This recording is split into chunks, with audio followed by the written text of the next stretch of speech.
सिद्धेभ्यः। ओम नमः सिद्धेभ्यः। ओम नमः सिद्धेभ्यः।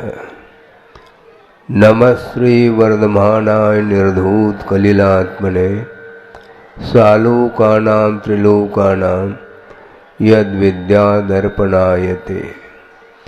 अहिंसा परमो धर्म की महावीर भगवान की प्रातः स्मरणे परम पूजाचार्य गुरुवर श्री विद्यासागर जी मुनि महाराज की जय। एक वर्ष में मन वचन काय से कृत कारित अनुमोदन से जाने अनजाने में जो दोष लग जाते हैं उन दोषों का परिमार्जन किया गया।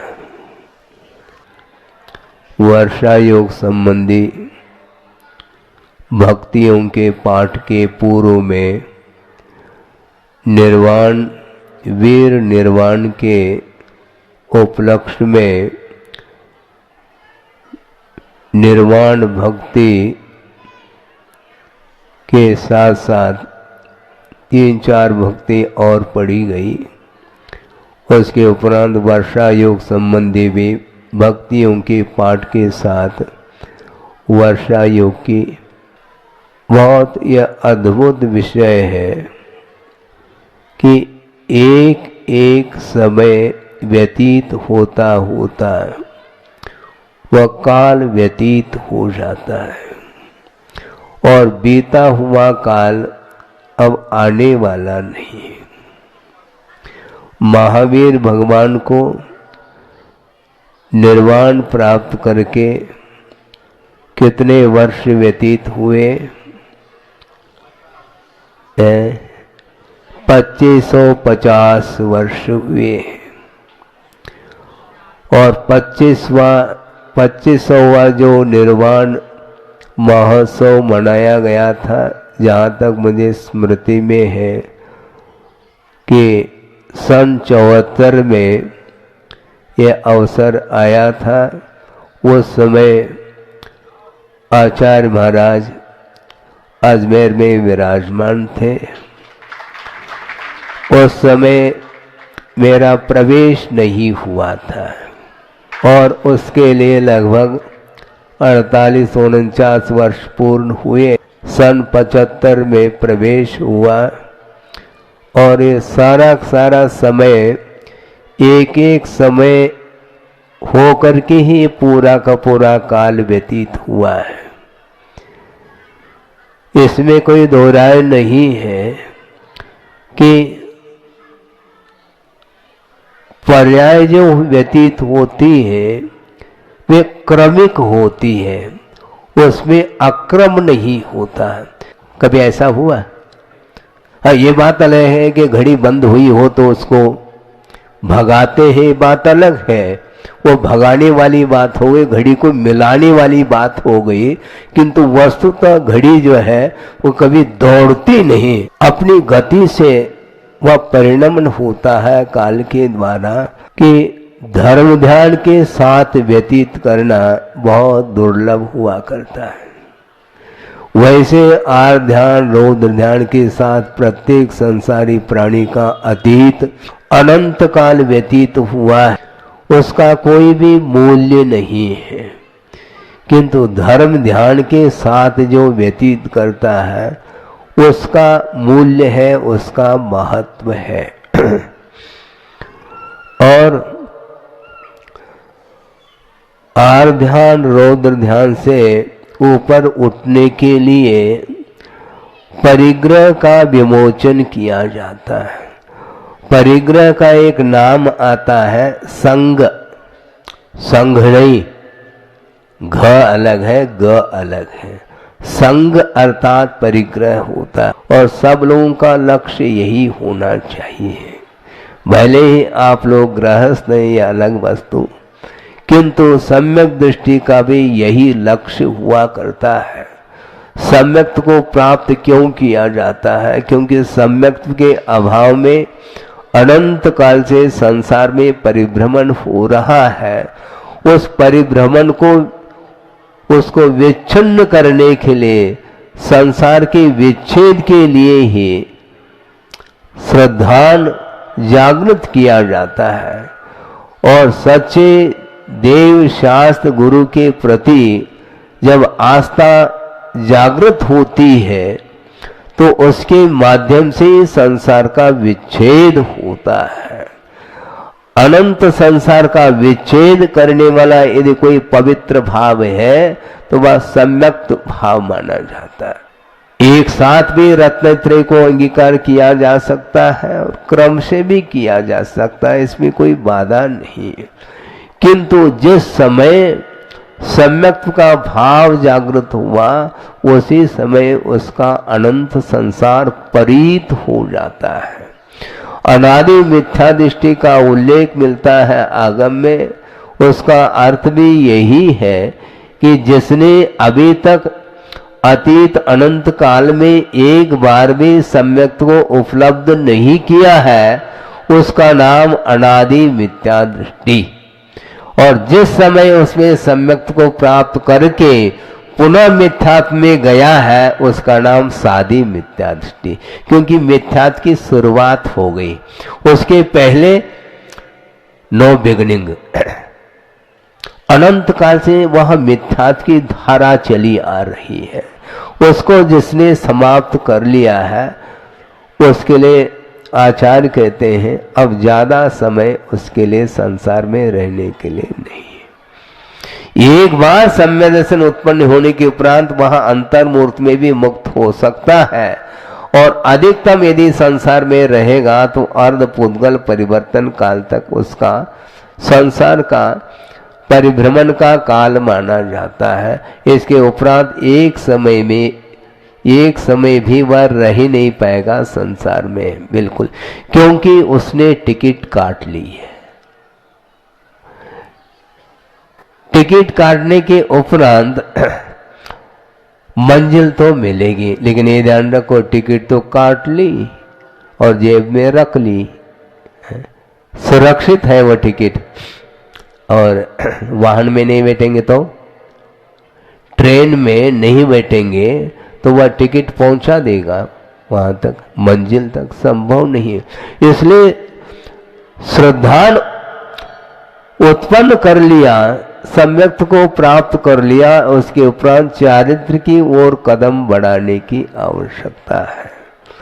अभी कुछ ही समय पूर्व में भक्तियों का पाठ चल रहा था, उसमें एक पंक्ति अपने को गौर से हमने उस पंक्ति को देखा, पढ़ा, वैसे प्रतिदिन पढ़ते हैं।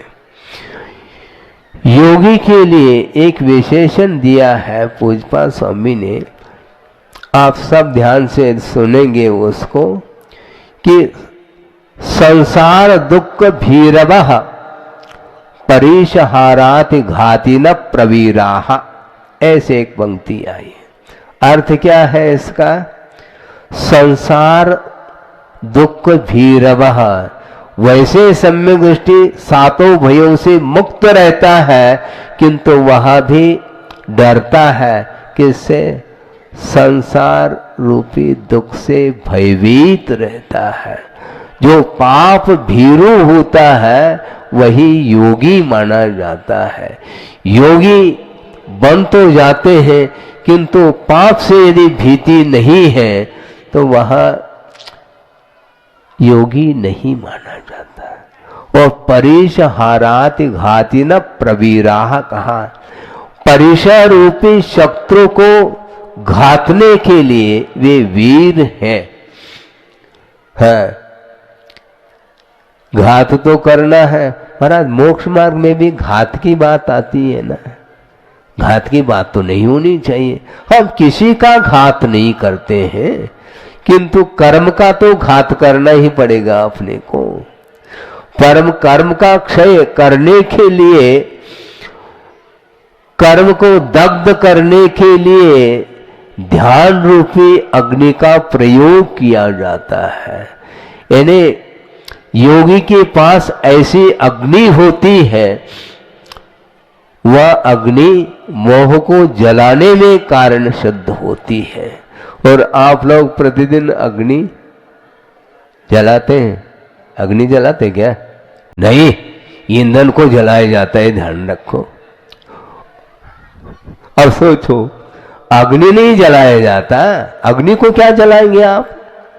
अग्नि जल रही है, ईंधन जल रहा है, वस्तुतः देखा जाए अग्नि ईंधन को जलाती है, किंतु मोह रूपी ईंधन को जलाना चाहो, दुनिया में कोई भी अग्नि नहीं मिल पाएगी जिसके द्वारा मोह राख राख हो जाए, दग्ध हो जाए।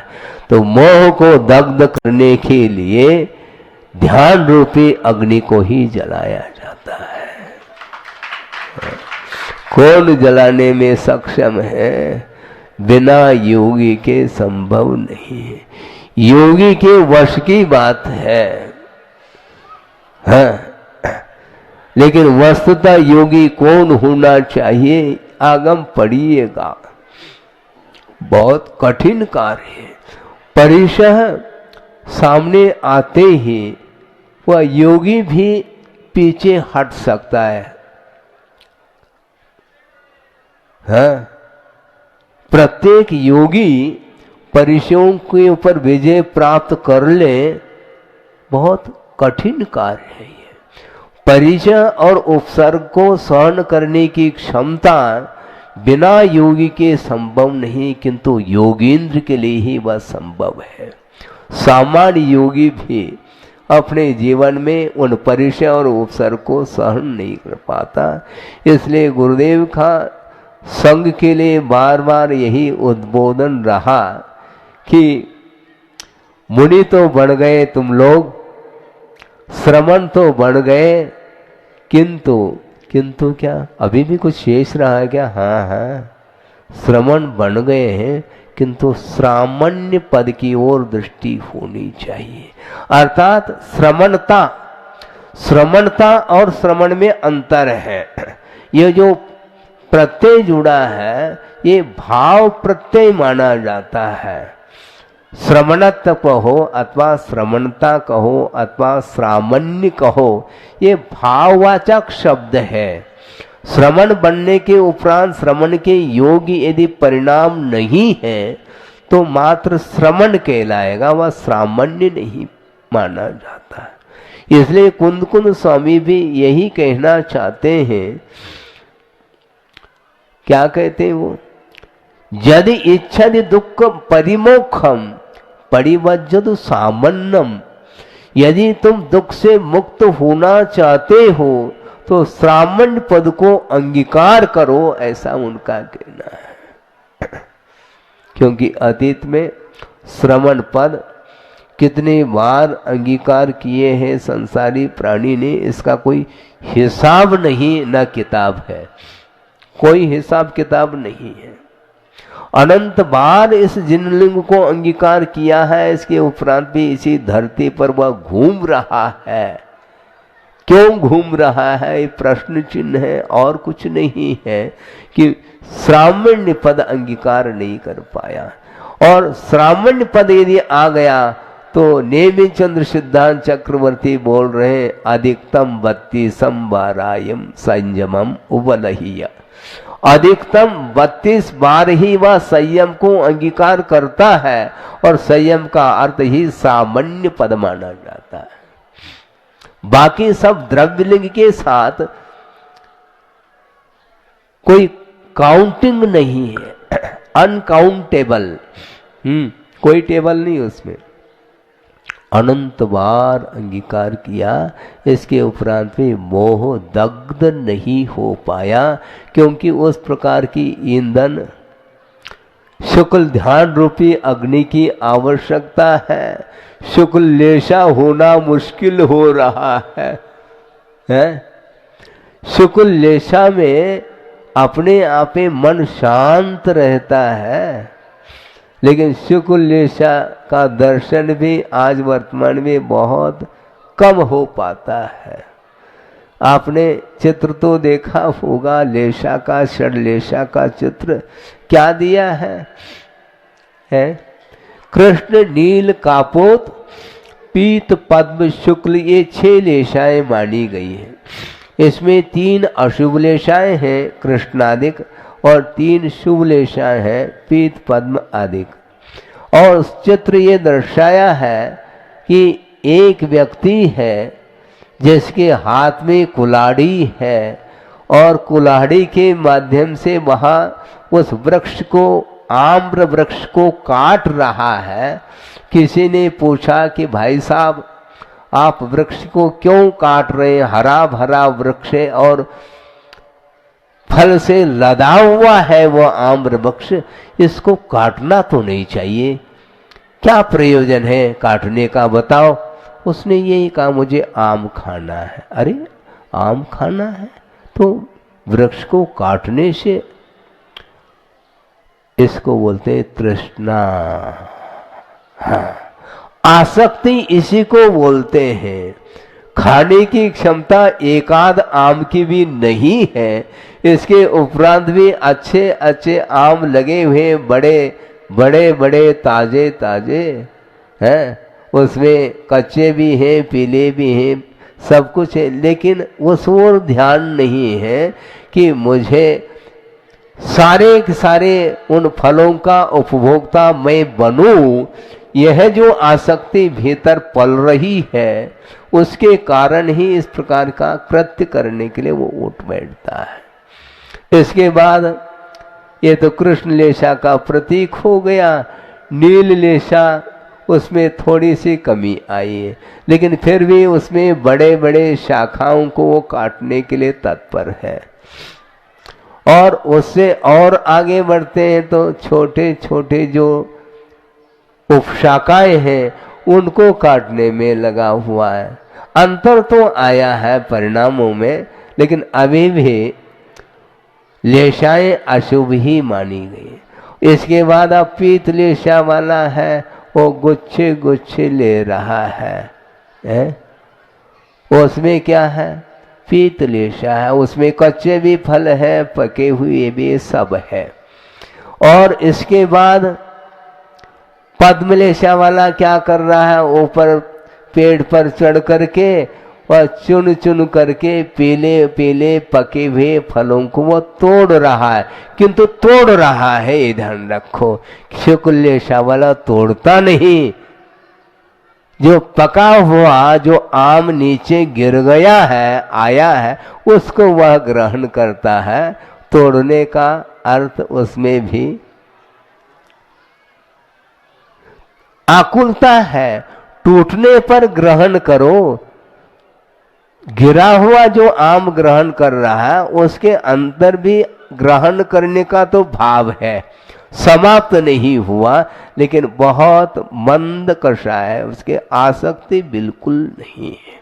ग्रहण तो वह भी कर रहा है किंतु आसक्ति नहीं, इसलिए आसक्ति के कारण ही संसार का निर्माण हो रहा है। लेकिन निर्माण का लाभ जो होता है, किसी ने दिया हो और उनको प्राप्त हो गया हो, ऐसा थोड़ी है। जैसे समय पर श्रमण लोग आहार चर्या के लिए निकलते हैं, उस समय उनको आहार का लाभ होता है और देने वाला दाता खड़ा है, उनके माध्यम से लाभ हो रहा है आहार का। इस प्रकार निर्वाण का लाभ उनको हो गया हो, किसी के माध्यम से कोई पुण्यार्जक हो और उनके माध्यम से उनको आहार अपने निर्वाण का लाभ हो गया हो, ऐसा नहीं है। अपने ही पवित्र जो परिणाम होते हैं उन परिणामों के माध्यम से निर्वाण का लाभ होता है। ध्यान कोई कर ले और निर्वाण का लाभ कोई उठा ले, ऐसा संभव नहीं है।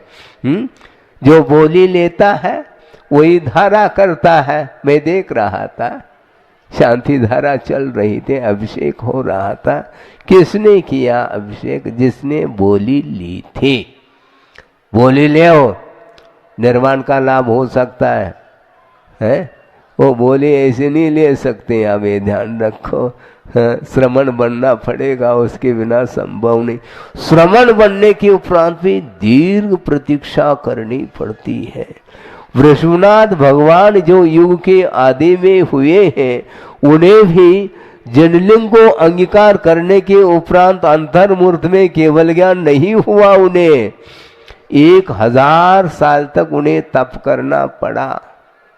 हाँ, उसके बिना कर्मों की निर्जरा नहीं होती और कर्म का क्षय जो होता है वह अंतर मुहूर्त में ही होता है, किंतु वहां तक पहुंचने के लिए पूर्व भूमिका में उन्हें 1000 वर्ष लगा, तब कहीं जाकर के केवल ज्ञान उत्पन्न हुआ है।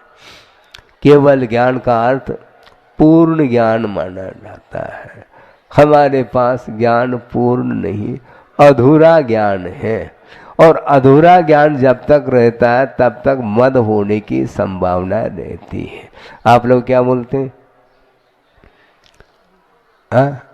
घड़ा है, उसमें पानी है, किंतु अध घगरी, अध जल घगरी छलकत जाए, वो उछलत जाए, वो ऐसा ही होता है। वो उछलता है वो, क्योंकि अधूरा है ना।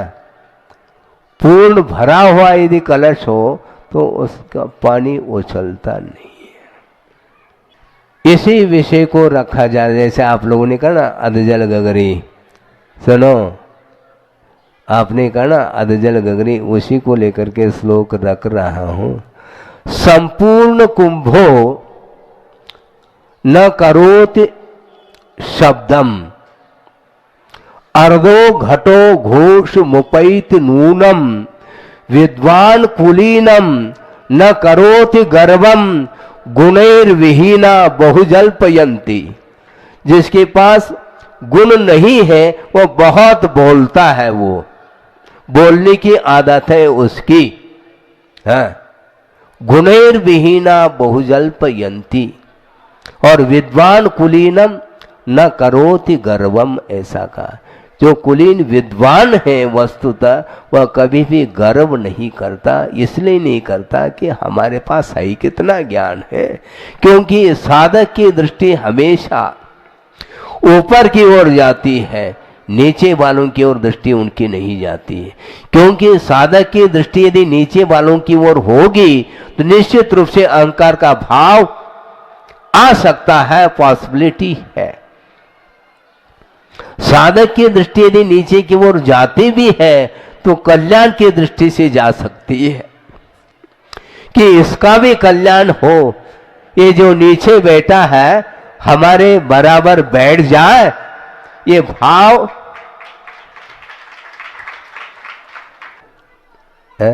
मोह रूपी अग्नि सुलगती है। सत्कार पुरस्कार मिल जाए, इस प्रतीक्षा में यदि कोई रहता है तो उसको मोक्ष मार्ग में एंट्री नहीं है। मोक्ष मार्ग में प्रवेश पाना चाहो तो परीक्षा को विजय प्राप्त कर लो। क्या सत्कार है, क्या पुरस्कार है, क्या प्रतिष्ठा है। हमें कहना चाहते हैं प्रतिष्ठा भगवान की हुई है, ध्यान रखो। उनसे हमारी कौन सी प्रतिष्ठा है जिसके पीछे संसारी प्राणी लालायित है? क्या प्रतिष्ठा? भगवान की प्रतिमा यदि प्रतिष्ठित नहीं है तो वह वंदनीय नहीं, ये कहा गया है। अर्थ यह है कि गुणों की उपासना होती है। गुण यदि नहीं है तो हम किसकी आराधना करेंगे? गुणों की आराधना करो, गुणों की उपासना करो, गुणों की पूजा करो। गुण ही हमारे लिए प्राप्तव्य है, प्राप्त करने योग्य है। मुझे प्रतिष्ठा नहीं प्राप्त करना, मुझे प्रसिद्धि नहीं प्राप्त करना। गुरुदेव का ये कहना, उन्होंने ही कहा था मुझे प्रसिद्धि नहीं चाहिए, मुझे सिद्धि चाहिए, यानी सिद्धत्व पद मुझे प्राप्त। पंच परमेष्टि में सबसे उच्चतम यदि कोई पद है तो सिद्ध पद है, उसके बाद कोई भी पद नहीं है। लोक के अग्र भाग पर सिद्ध परमेष्टि विराजमान है, अरहंत परमेष्टि नहीं। सुन रहे हैं आप लोग? सब सामने बैठे हैं, पीले वस्त्र पहने हुए, हम ये कहना चाह रहे हैं अरहंत परमेष्टि भी लोक के अग्रभाग पर नहीं पहुंचे। क्यों? मात्र उन्होंने 4 घातिया कर्मों का ही क्षय किया है। आघाती कर्म अभी भी विद्यमान है और जब क्षय को प्राप्त हो जाएंगे तो एक समय नहीं लगता उनको वहां पहुंचने में, पहुंच जाएंगे और अनंत काल के लिए वो हिलेंगे नहीं, न उनको कोई हिला सकता है। हम दूसरे को एक दूसरे को हिलाने में लगे हैं, सिद्ध परमेष्टि को हिला करके दिखाओ, मैं पूछता हूं, संभव नहीं। प्रलय भी हो जाए तो उनमें कोई भी विक्रिया संभव नहीं है। मेरु पर्वत चलायमान हो सकता है किंतु उनमें कोई भी, उनको कोई भी चलायमान नहीं कर सकता क्योंकि वह शुद्ध तत्व है। अब उसमें वैभाविक परिणमन संभव नहीं, स्वभाव रूप में उनका परिणमन जारी है। इसलिए हमें प्राप्त क्या करना? निर्वाण को प्राप्त करना। और प्रातः वेला में भगवान को निर्वाण का लाभ हुआ और अपराह्न वेला में गणधर परमेष्टि को केवल ज्ञान हुआ है। और केवल ज्ञान के उपलक्ष्य में केवल ज्ञान रूपी ज्योति जो जल गई वो गणधर परमेष्टि के लिए। हालांकि महावीर भगवान को केवल ज्ञान पहले हुआ था, बाद में निर्वाण का लाभ हुआ। सोचो, विचार करो, ये मद अहंकार ठीक नहीं माना जाता। ज्ञान के माध्यम से अल्प, सुबह भी वही चर्चा चल रही थी, अल्प मात्रा में भी ज्ञान है किंतु केवल ज्ञान रूपी ज्योति को जलाने में कारण है वो। हाँ, और वो बहुत सारा ज्ञान रख रखा है, फिर भी केवल ज्ञान रूपी ज्योति को हम जला नहीं पा रहे हैं। क्यों नहीं जला पाते हैं? क्योंकि मोह रूपी हवा चल रही है, इसलिए वह दीपक बुझ रहा है। हाँ, दीपक की रक्षा करो। कौन सा दीपक है महाराज? है कौन सा दीपक है? सम्यक दर्शन रूपी दीपक को हमें सुरक्षित रखना है। अंतर मुहूर्त में वह दीपक बुझ सकता है, इसलिए क्योंकि क्षायक सम्यक तो नहीं है वर्तमान में। इसलिए यदि प्राप्त सम्यक दर्शन है उसको सुरक्षित रखने की बात करो। अहंकार करोगे निश्चित रूप से वह सम्यक दर्शन मलिन होगा, और मलिन होगा तो वह अंतर्मूर्त के पश्चात छूट भी सकता है, संभावना पूरी है। इसलिए हमें कषाय रूपी हवा से उस दीपक की रक्षा करनी है। आचार्य कहते हैं अपने श्वास के द्वारा भी दीपक बुझ सकता है। सुन रहे? अपनी श्वसन क्रिया के माध्यम से दीपक बुझ सकता है। इसलिए बहुत सावधानी के साथ उस दीपक की रक्षा करने की आवश्यकता। और वीर प्रभु को निर्वाण का लाभ और गणधर परमेष्टि को केवल ज्ञान हुआ, और हम अभी भी है। केवल ज्ञान कब होगा महाराज? अरे पहले दीपक को तो जलाओ थोड़े से। केवल ज्ञान रूपी सूर्य का उदय जो होगा वो बाद में होगा। अभी चारों ओर जो अंधकार फैला हुआ है उसमें हम अपने आप के आत्म तत्व को पहचान करना चाहते हैं, उसको जानना चाहते हैं, तो उसके लिए आस्था की किरण की आवश्यकता है। एक भी किरण फूट जाए आस्था की, वहाँ आत्म तत्व क्या स्वरूप है और पर का क्या स्वरूप है भली भांति ज्ञान हो सकता है, लेकिन अभी तक नहीं हो पाया। इसलिए प्रतीक्षा उसकी करो। बाकी अनेक प्रकार की कलाओं में संपन्न दुनिया में बहुत सारे लोग देखने में आ सकते हैं, अपने अपने कलाओं के माध्यम से करामत दिखा सकते हैं, लेकिन उन कलाओं में कोई सार नहीं देखने में आता। यदि कोई सार देखने में आता है तो अध्यात्म में सार देखने में आता।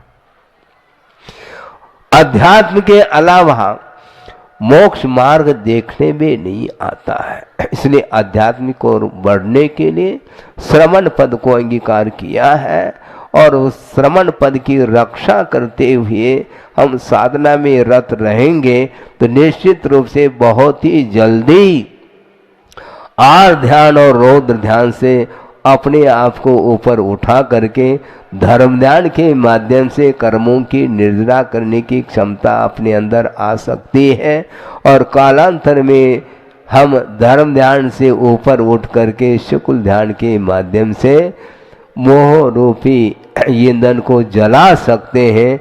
जलाने का जो पुरुषार्थ है वह प्रत्येक व्यक्ति को करना है। कोई पुरुषार्थ भगवान करके दे नहीं पाएंगे आपको भगवान पढ़ा सकते हैं, किंतु पेपर आप ही को लिखना है। पेपर लिख करके दे दे, इतनी कृपा बरसा दो भगवान, आप लिख करके दे दो ना, आप लिख करके दे दो, आपको भी आनंद आएगा क्योंकि हम पास हो जाएंगे। भगवान कहते मुझे आनंद नहीं आएगा, क्योंकि तुम पास होगे तब मुझे आनंद आएगा। और पास वही व्यक्ति होता है जो पुरुषार्थ करता है। पुरुषार्थ करने के लिए उन्होंने एक प्रकार से प्रकाश दिया है, उस प्रकाश में रह करके आत्म तत्व की पहचान स्वयं को करना है। इसलिए सच्चे देवगुरु शास्त्र के प्रति एक आस्था का भाव जागृत करें और उसके माध्यम से अपने जीवन को उन्नति की ओर ले जाने के लिए पुरुषार्थ अनिवार्य है और उसी के माध्यम से हमें अलौकिक शांति की उपलब्धि हो सकती है। हो इस पवित्र भावना के साथ अहिंसा परमो धर्म की जय। प्रत्येक संसारी प्राणी अपने अपने कर्म के फल को भोगने के लिए यत्र तत्र विभिन्न गतियों में गमन करता है और वहाँ पर जाकर के अतीत में अज्ञान दशा में जो अर्जित कर्म है उसका फल का उपभोक्ता होता है और कर्म के फल भोगते समय यदि पाप कर्म का उदय आया है तो दुख का अनुभव करता है, यदि पुण्य का उदय आया है तो तत्संबंधी व सुख का अनुभव भी करता है। विषय उन्होंने ये दिया था, प्रत्येक संसारी प्राणी दुख का अनुभव कर रहा है। दुख से ऊपर उठने के लिए ऐसा कौन सा साधन है? तो उन्होंने बहुत एक सरल रास्ता उन्होंने बताई थी। सबसे अधिक दुख का संवेदन नरक गति में होता है, वहाँ पर कोई भी प्रबंध नहीं है। वहाँ का ऐसा वातावरण है जिस वातावरण में एक क्षण के लिए भी सुख का अनुभव संभव नहीं। वहाँ क्षेत्रजन्य दुख अलग है, वहाँ की गर्मी, वहाँ की सर्दी और वहाँ का जो कुछ भी दृश्य है वह अपने आप में जिसका वर्णन करने के लिए आचार्य भी सक्षम नहीं हो पाते। छड़ाला आप लोग पढ़ते होंगे, चतुर्गति दुख का वर्णन किया है और दुख का अपने नरक संबंधी दुख का वर्णन करते करते उनको आगे और वर्णन करने का भाव नहीं होता। इतना वह विपरीत वातावरण है। यहाँ पर मान लो किसी के साथ अच्छा प्रगाढ़ संबंध है मित्रता को लेकर के और स्नेह के साथ ही वह पूरा जीवन व्यतीत किया है, किंतु आसक्ति के फलस्वरूप दोनों का अवसान हो जाता है तो नर गति में वह पहुंच जाता है। वहाँ पर अब परस्पर में स्नेह नहीं होगा। यहाँ पर तो जिंदगी भर वह स्नेह के साथ रहा, आपस में प्रेम के साथ ही जीवन को गुजारा है। इसके बाद वहाँ जाने के उपरांत परस्पर में मित्रता संभव नहीं। ऐसा क्यों? भव संबंधी न, वहाँ की जो पर्याय है उस पर्यायगत ही एकमात्र विशेषता है कि पूरा का पूरा इतिहास वह भूल जाता है और विपरीत परस्पर में संबंध रखता है। एक दूसरे को दुख देना ही उसका एकमात्र कार्य रह जाता है। परस्परो उदीरित दुख का एक सूत्र आता है, एक दूसरे में उदीरित दुख वाले होते हैं वो शांत कभी भी एक क्षण के लिए भी नहीं बैठ सकते, क्योंकि यहाँ पर जो शांत बैठा है वह भविष्य के लिए उसके लिए बहुत शांतिपूर्ण वातावरण मिल सकता है। और यहाँ पर यदि वर्तमान में एक क्षण के लिए भी वह शांति का अनुभव नहीं करता, एक दूसरे के प्रति कलह पैदा करके वह आनंद का अनुभव करता है, तो उसके लिए वहाँ पर जगह है। और वहाँ पर यहाँ पर एक क्षण के लिए कुछ ही समय के लिए पाप का भाव कर लेता है, तो उसका फल भोगने के लिए उसको कितना समय लगता है? 33 सागर तक वहाँ पर और कोई भी चर्चा नहीं, और कोई वहाँ पर अच्छे दुकान हो, मकान हो रहने के लिए, कोई भी नहीं वहाँ पर। और ऐसे दृश्य वहाँ पर देखने को मिलते हैं जो भयावह दृश्य माना जाता है। वे सारे नारकी अपने ही विक्रिया के माध्यम से विभिन्न प्रकार के अस्त्र शस्त्र के रूप में अपने आप के शरीर को बना लेते हैं और एक दूसरे को दुख पहुंचाने के लिए सामने आ जाते हैं। इसलिए आचार्यों ने ये कहा, उस नारकी दुख के साथ यदि मनुष्य के दुख की तुलना करते हैं तो मनुष्य भव में जो दुख उत्पन्न होता वह राई की बराबर है, और वहाँ पर जो दुख उत्पन्न हो रहा है वह सुमेरु पर्वत के समान है। इतना महान दुख का अनुभव उसे करना पड़ता है। इसलिए अपने आप के दुख को मिटाने के अपेक्षा से उस प्रकार के जो नारकी जो पर्याय में पहुँचे हुए जो जीव हैं उनके दुख के बारे में थोड़ा सा सोचेंगे तो हमें रास्ता खुल सकता है। सम्यक दर्शन की उत्पत्ति में एक कारण माना है वेदनानुभव, वह कारण मात्र नरकों में ही संभव है। तिर्यंच गति में भी वेदना तो होती है, किंतु नरक गति की तुलना में वेदना बहुत अल्प मात्रा में होती है। इसलिए उस वेदना के माध्यम से ही उसको सम्यक की उत्पत्ति होती है। जाते ही जाति स्मरण हो जाता है तो वह विस्मय करता है कि ये किसका फल है। ये अतीत में हमने जो परस्पर में एक दूसरे के प्रति जो दुर्भावना रखी थी, जो दुर्व्यवहार किए थे, अनीति अत्याचार अनाचार इत्यादि किए थे, उसका यह प्रतिफल है। इस प्रकार उसको अवधि ज्ञान के माध्यम से अथवा जाति स्मरण के माध्यम से ज्ञात हो जाता है, तो वहाँ पर वह पश्चाताप करता है और उसी के फल स्वरूप सम्यक की उत्पत्ति भी हो सकती है और होती है।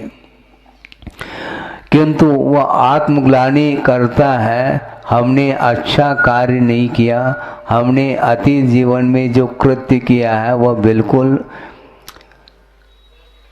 अब उसके लिए पश्चाताप करने के उपरांत भी वह पाप धुल नहीं पा रहा है, और जैसे तैसे वह वहाँ पर व्यतीत कर लेता है समय, और वहाँ से मनुष्य पर्याय को भी प्राप्त कर लेता है। लेकिन वहाँ पर ये सोचता है कि मैं भगवान अब इस प्रकार का कृत्य कभी भी नहीं करूँ, किंतु जैसे ही मनुष्य पर्याय मिल जाती है, यहाँ की हवा एक अलग ही प्रकार की है, तो पुनः तैयारी कर लेता है। तो इस प्रकार अपने ही परिणामों के द्वारा पाप का अर्जन करता हुआ संसारी प्राणी का पतन हो रहा है। इसलिए अपने आप के दुख को दूर करने की अपेक्षा जो दूसरा दुखी है उसको, उसके दुख को दूर करने का यदि भाव रखेंगे तो आपका भविष्य उज्जवल हो सकता है। किंतु संसारी प्राणी स्वार्थी ठहरा है, इसलिए दूसरे के दुख की ओर दृष्टि उसकी कम जा पाती है, और अपने लिए थोड़े बहुत भी यदि दुख के क्षण आ जाते हैं, दुख की घड़ी आ जाती है, तो उस समय वो क्या करता है, भगवान को याद करता है। अन्य समय में क्यों नहीं करता? कष्ट सामने आ जाता है तो भगवान याद आ जाते हैं, और कष्ट दूर हो जाता है तो फिर भगवान नहीं याद आएंगे, फिर कौन आएंगे? भगवान आएंगे, और क्या है? बस दुकान मकान खाने पीने की और अन्य जो सांसारिक सुख इत्यादि है उसमें वह लग जाता है, भगवान को भी भूल जाता है और गुरु को भी भूल जाता है, जिदवानी को भी भूल जाता है, और अपने कार्य को करने के लिए वह तत्पर हो जाता है। किन प्रकार से हमें सुख उपलब्ध हो, ये भाव उसका रहता है। किन प्रकार से ठीक नहीं, किंतु नीति न्याय के अनुरूप अर्थोपार्जन करके अपने आजीविका का निर्वाह करना वह हमारे लिए हानिकारक नहीं है। इसलिए नहीं है क्योंकि वह नीति न्याय को भूला नहीं है, और अनीति का सहारा लेता है तो उसको कदम कदम पर असत्य का आलम्बन लेना पड़ता है, हिंसा का आलम्बन लेना पड़ता है, चोरी के भाव भी जागृत होते हैं और मूर्छा बढ़ती चली जाती है। तृष्णा जिसको बोलते हैं वह बढ़ती ही चली जाती है। ये तृष्णा बहुत विचित्र प्रकार की तृष्णा है। पेट भरने के उपरांत भी पेटी भरने का भाव हमेशा बना रहता है। अजीब सा लगता है। मान लो अर्ध का उपार्जन करके उसका व्यय कर लेता, दूसरे दिन और कमाता है, तो उसके लिए तो फिर भी ठीक है, किंतु हम आपके सामने एक विकल्प रखना चाहते हैं। वह ये है कि अरबपति अथवा खरबपति भी है, मान लो कोई, इसके उपरांत भी व्यवसाय को बंद नहीं करता। उस व्यवसाय की आवश्यकता क्या है? इसी को तृष्णा बोलते हैं। जो वित्त है, जो संपदा है, वो कई पीढ़ी तक वह बिना व्यवसाय किए उस संपदा का उपयोग हो सकता है जीवन में। इसके उपरांत भी और की जो भूख है वह कभी समाप्त नहीं, उसकी समाप्त होती ही नहीं वो, इसलिए उसमें लगा रहता है, क्योंकि उसके बिना उसका मन नहीं लगता। 80 साल के अथवा 90 साल के भी हो गए, मान लो दादाजी, उनको बोल दिया जाए कि दादाजी अब बहुत हो गया, आप थोड़ा सा हैं क्या धर्म ध्यान करो, धर्म ध्यान करने का समय आया है, इसलिए हम लोग देख लेंगे। अब थोड़ी बहुत आप तीर्थ यात्रा है और भी मंदिर इत्यादि में जा करके जाप है, स्वाध्याय है इत्यादि करो, और आपकी सेवा हम कर लेंगे। किंतु वह बोलता क्या है, हमें सेवा की ज़रूरत नहीं है, क्योंकि मेरा मन घर में नहीं लगता, मेरा मन तो दुकान में ही लगता है। अब उसको क्या करेंगे? भले ही वह दुकान में बैठे रहेंगे, अपने गोद में नाती को वह खिलाते रहेंगे, मनोरंजन करते रहेंगे, लेकिन मंदिर में समय कट नहीं पाता महाराज। तो समय भी काटा जाता है कि क्रोध से काटते हैं, कि आरा से काटते हैं, काय से काटते हैं आप समय है? समय कट नहीं पाता। टाइम पास, अरे स्वयं फेल हो रहे हो, टाइम को पास करना है क्या? टाइम तो वो गुजरता ही चला जाएगा, किंतु जीवन जो है ना आपका पतन की ओर है। तुम स्वयं फेल हो रहे हो क्योंकि टाइम पास कर रहे हैं आप। इसलिए टाइम पास करने के लिए जीवन नहीं मिला है, बहुत यह दुर्लभ पर्याय है। इसका एक एक समय सदुपयोग करने के लिए यह पर्याय मिली है। इसके उपरांत भी उस ओर दृष्टि नहीं जा पाती।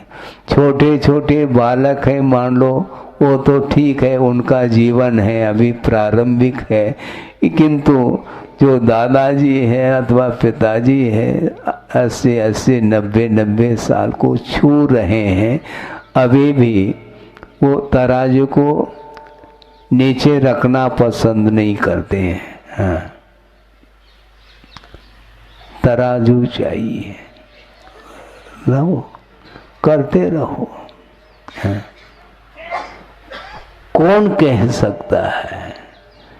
ये कहने का विषय ही नहीं है, क्योंकि जो समझना चाहता है उसको थोड़े बहुत संकेत दिए जा सकते हैं, समझाया जा सकता है। गुरुदेव का ये कहना है ये मौलिक समय है, ज़्यादा समझाने में समय का अपव्यय मत करो। जो समझना चाहता है उसके लिए थोड़े बहुत संकेत की, इशारे की आवश्यकता है? बोलते हैं ना, समझदार के लिए इशारा काफी, लेकिन समझदार ही मझदार में चला जा रहा है। समस्या ये हो रही है, समझ रहा है लेकिन अपने अनुरूप ही समझना चाहता है। शास्त्र के जो विषय है उसको भी अपने अनुरूप ही अर्थ निकालने का पुरुषार्थ करता है, किंतु जो कहा गया है, जिससे बचने के लिए उपदेश है, उससे वह बचना नहीं चाहता। विषय और कषाय को भूलना नहीं चाहता। हाँ, भूल न जाऊं। मान लो सुनने में नहीं आ रहा, ऊंचा सुन रहा है, तो मशीन फिट कर लेता है वो। ठीक है। आंखों से दिखाई नहीं दे रहा है तो चश्मा की जरूरत है, और सुनने में नहीं आ रहा तो वहाँ मशीन फिट कर लेता है, और दांत निकल गए तो नकली सेट लगा लेता है। दांत भले आंत काम न करें लेकिन दांत लगाना है। अब 80-80, 90-90 साल होने के उपरांत आंतें कैसे काम करेगी? डाइजेस्ट नहीं हो रहा है। इसके उपरांत भी अभी भी टेस्ट लेना चाहता है विषयों का, और बत्ती सी लगा दी, लगा दो आप, होना क्या है उसमें? आखिर समय तो निकल ही रहा है, उसको कोई बांध नहीं सकता। इसलिए अपने को एक एक पल जो है ना बहुत महत्वपूर्ण है, इनको विषय और कषायों में कभी भी व्यतीत नहीं करना चाहिए। किंतु संसारी प्राणी घंटों विकताओं में व्यतीत कर लेता है, किंतु सत्कथा में वह 5 मिनट में गुजारना उसको बहुत कठिन लग रहा है, क्योंकि रुचि नहीं है, रुचि का अभाव है। तो रुचि, जैसे मान लो आपको भूख नहीं लग रही है तो रुचि घट रही है, तो रुचि को जागृत करने के लिए लवण भास्कर है, सुबह उठ करके दैनिक भास्कर हाथ में लेता है और भोजन करते समय लवण भास्कर का प्रयोग करता है। ये सब क्या है? ये वो किसी भी प्रकार से वह रोग आदि से मुक्त होना चाहता है और उद्दीपन करने के लिए जो वस्तुएं दी जाती हैं उसका वह प्रयोग करता है और भूख को बढ़ाता है। कब तक बढ़ाओगे भूख को? भूख तो हमेशा बनी रहेगी। मन की भूख वो कभी भी मिटने वाली नहीं है, वो कभी मिटने वाली नहीं है। उसको हम मिटा नहीं सकते हैं क्योंकि वह तृष्णा कभी भी शांत नहीं हो सकती। बड़ी विचित्र दशा है आशा, और आशा अनंत हुआ करती है और प्रत्येक जीव के पास वह अनंत आशा पल रही है। तृष्णा वो कभी समाप्त नहीं होती। और एक दृश्य हमने देखा था कुंडलपुर में, बहुत पुरानी वह घटना, वह प्रसंग है कि ग्रीष्म काल में आचार्य महाराज कुंडलपुर में विराजमान थे संघ के साथ और प्रतिदिन बड़े बाबा की वंदना करने के लिए चले जाते हैं। हम लोग भी चले जाते हैं और लू चल रही है। सुबह 5 साढ़े 5 बजे भी लू चल रही है। उसमें वंदना करके आ जाते, जंगल वगैरह से निवृत्त होकर के नीचे पुनः स्वाध्याय आदि करने की अपेक्षा से बैठ जाते हैं। कुछ पाठ आदि करना, भक्ति वगैरह वह कर लेते हैं। तो एक दिन मैं ऊपर से पहाड़ से उतर करके नीचे आया और कमंडलू धो करके रख दिया और कुछ भक्तियों का पाठ करने का मन हुआ। और जो कमंडलू से हमने पैर धोया था वह पानी वहाँ पर एकत्रित हुआ था जमीन पे। और इतने में एक चिड़िया आ गई, प्यास लगी है। और उस ग्रीष्म काल में जब लू चलती है उस समय पक्षी हमेशा उनके चोंच खुले रहते हैं। वो एक चिड़िया आ गई और उसको कितना चाहिए पानी? एक आध बूंद बस पर्याप्त है। लेकिन नहीं, एक चिड़िया पानी पी रही आ गई, दूसरी आ गई उसको उड़ा रही, उसको तीसरी आ गई उसको उड़ाने में लगी है। जबकि पीना कितना है उसको? एक बूंद। लेकिन तृष्णा, मैं सब कुछ पी लूं दूसरे को ना मिले, ये होता है। पुंज आपने चढ़ाया उसमें से दाना चुगना, एक आध 2-4 दाने बस, लेकिन दूसरे को नहीं देना। ये सब क्या है? ये इसी को तृष्णा बोलते हैं। दूसरे को ना मिले, मैं सब कुछ ले लूं, ये जो भाव है। जबकि क्षमता बिल्कुल नहीं है। एक आध दाने चुगने की क्षमता है, उतने में पेट भर जाएगा और एक आध बूंद पानी में उसकी प्यास बुझ जाएगी। भले ही कालांतर में फिर पिएगी, ये बात अलग है, लेकिन घड़ो घड़ो पानी वह पीने की क्षमता ही नहीं है। लेकिन आशा जरूर है। तो उसको लेकर के हमने सोचा कि इसी को लिखा है शास्त्र में, बिल्कुल जो भी लिखा वो सही लिखा है। दूसरा भी जीवन जिए ये भाव नहीं होते। नारा जरूर लगाते हैं, जीवो और जीने दो। और कौन जी रहा, किसको जला रहा है, हमें बताओ। केवल मुख से बोलने मात्र से काम नहीं चलने वाला, किंतु परस्पर में एक दूसरे के जीवन में उसके सुख दुख में भाग लेना चाहिए।